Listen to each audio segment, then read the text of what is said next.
সারদা নারদা কত তথ্য রাজীব কুমারের কাছে আছে। সেই তথ্য প্রকাশ হলে কি বোমা বিস্ফোরণ হবে, অ্যাটম বোমা না নিউক্লিয়ার বোমা, সেটা মমতা ব্যানার্জি বলতে পারে। আমিও অঙ্গীকারবদ্ধ এই সুযোগকে জনকল্যাণে এবং রাজ্য রাষ্ট্র কল্যাণে পুরোপুরি কাজে লাগাবো।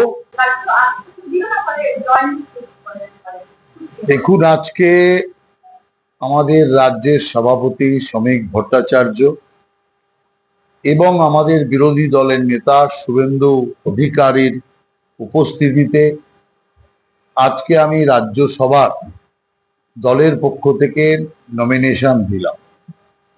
যদিও এই সিটে কোনো লড়াই নেই, আগামীকাল স্কুটনি আছে, আর স্কুটনির পরেই 9 তারিখে আপনার সার্টিফিকেট তারা দিয়ে দেবে।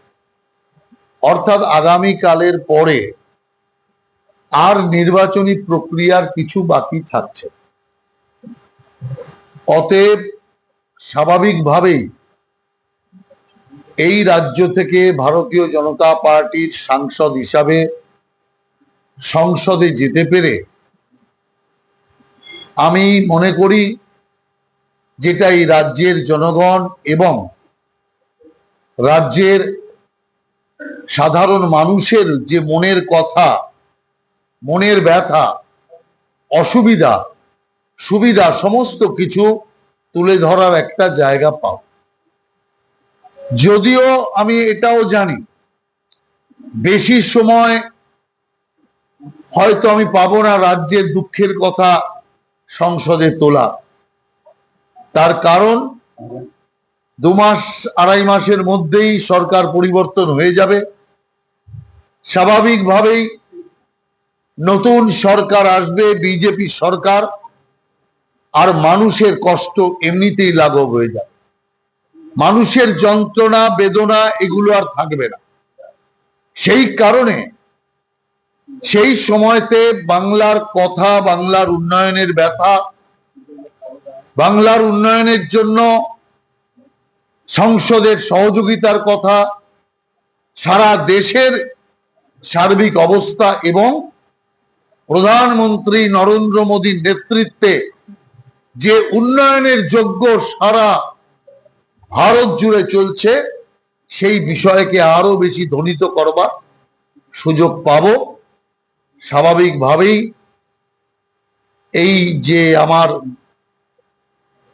যে ঘোষণা এবং নমিনেশনে পার্টির কার্যকর্তাদের মধ্যে ব্যাপক উৎসাহ, উদ্দীপনা, সাধারণ মানুষের মধ্যে উদ্দীপনা, এমনকি অন্যান্য রাজনৈতিক দলেরও জেলা স্তরের কার্যকর্তারা, জেলা স্তরের নেতারাও ফোন করে ধন্যবাদ দিয়েছে, যেটা একটা আমার কাছে অদ্ভুত লেগেছে। তাদের অনেককে আমি চিনিও না, যে তারা সন্তোষ প্রকাশ করেছে যে আপনাকে দল এই সুযোগ দিয়েছে, যার জন্য অভিনন্দন। আপনি সেই সুযোগকে পূর্ণ মাত্রায় পালন করুন। আমিও অঙ্গীকারবদ্ধ এই সুযোগকে জনকল্যাণে এবং রাজ্য রাষ্ট্র কল্যাণে পুরোপুরি কাজে লাগাবো এবং মানুষের মনের কথাকে সংসদের মধ্যে আমি তুলে ধরার সর্বত্র চেষ্টা করি।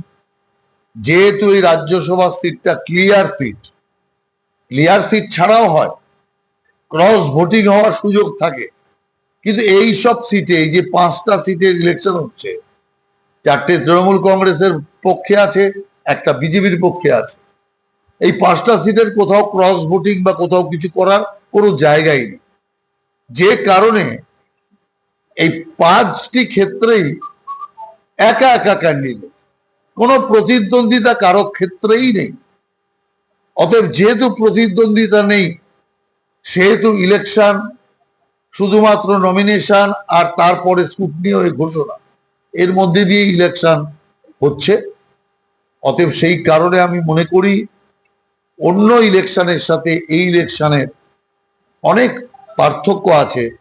সেখানে অনেক বেশি পরিশ্রম, অনেক বেশি ঝুঁকি, অনেক বেশি মাথা ঘামানো, অনেক বেশি অর্থ এবং নানা রকম বল প্রয়োগের বিষয় থাকে, কিন্তু সেই দিক থেকে এই ইলেকশন অনেকটা মানে উত্তাপহীন নির্বাচন বলা যেতে পারে।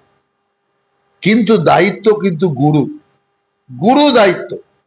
এই রাজ্যসভাকে বলে উচ্চ সভা অর্থাৎ আপার হাউস, লোকসভাকে বলে লোয়ার হাউস।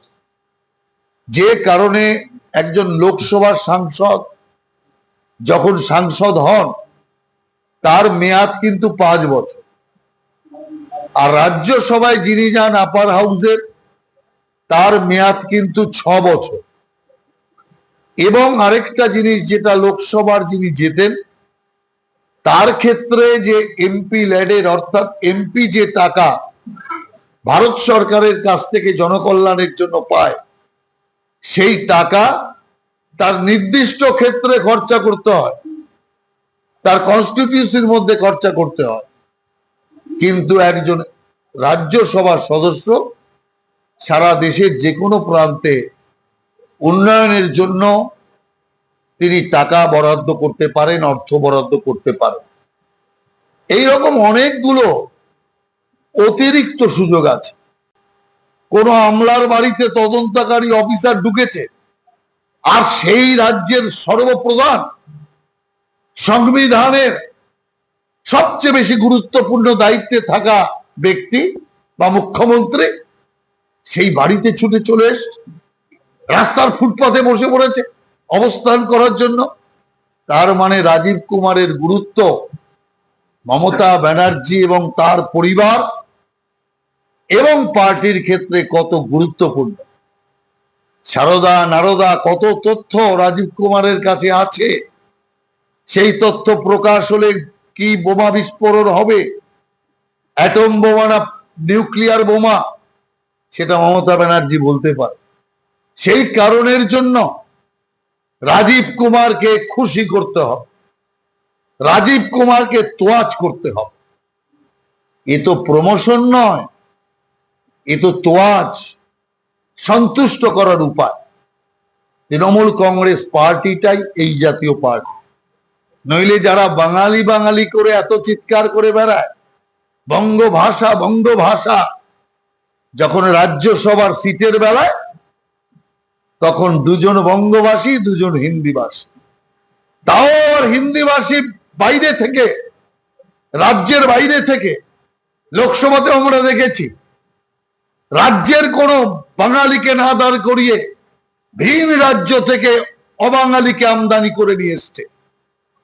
যারা রাজ্যসভার সিটের বেলায়, লোকসভার সিটের বেলায় বাঙালি অধ্যুষিত এলাকায় বাঙালি বাঙালি চিৎকার করে অবাঙালিকে দাঁড় করায়, তারা কতটা ভণ্ড, তারা কতটা জনগণের ক্ষেত্রে প্রতারক, এই ঘটনা তার সবচেয়ে বড় প্রমাণ।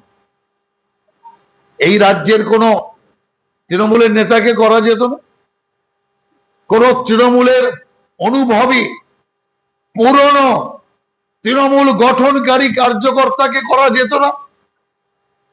কিন্তু পুরনো গঠনকারী কার্যকর্তাকে বাদ দিয়ে, পদ থেকে হটিয়ে একটা বিজেপি আধা আধা তৃণমূল, আর একজন তো সিনেমার আর্টিস্ট, এই দুজন বাঙালি চান্স পেয়েছে যে একটাও তৃণমূল না। যে দুজন বাঙালি চান্স পেয়েছে একটাও তৃণমূল কংগ্রেস নয়। অতএব সেই কারণে আমি মনে করি যে এই যে অবস্থা চলছে, এই অবস্থা তৃণমূল কংগ্রেসের আসল চেহারাটা দেখিয়ে দিচ্ছে। যারা বাঙালি বাঙালি বলে চিৎকার করে দিল্লি থেকে অবাঙালি ধরে আনতে হচ্ছে, তাদের চিত্র পরিষ্কার বোঝা যায়। সেই কারণে আমরা মনে করি যে দুর্নীতিতে তৃণমূল কংগ্রেস নিমজ্জিত, আর ডিজি কিংবা সিপি থাকাকালীন যত তথ্য রাজীব কুমারের কাছে আছে, তত তথ্য বোধ করি এজেন্সিদের কাছেও নেই। সেই কারণে রাজীব কুমার যদি সেই তথ্য প্রকাশ করে, যেটা আমি বললাম হয় পরমাণু বোমা নইলে নিউক্লিয়ার বোমা বাস্ট হয়ে যাবে। সেই ভয়ে রাজীব কুমারের কাছে মাথা নত করতে মমতা ব্যানার্জি বাধ্য। আর সেই কারণে রাজীব কুমারকে সন্তুষ্ট রাখার জন্যই রাজ্যসভার সিট উপঢৌকন হিসাবে দেওয়া হয়েছে।